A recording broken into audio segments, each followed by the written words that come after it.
اجيو سمعوا معايا هاد الوليد هذا اللي كيقلد الشيخ ياسر الدوسري في القراءة ديالو، ولكن تبارك الله ما شاء الله واحد القراءة عنده، واحد الصوت عنده روعة. اجيو نسمعوا جميع القراءة ديال هاد الوليد هذا. الرحمن علم القرآن خلق الإنسان علمه البيان الشمس والقمر بحسبان والنجم والشجر يسجدان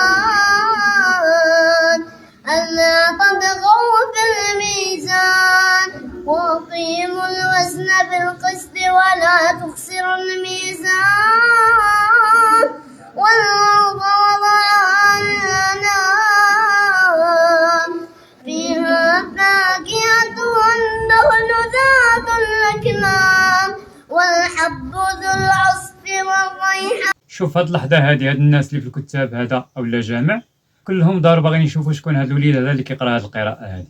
تبارك الله ما شاء الله.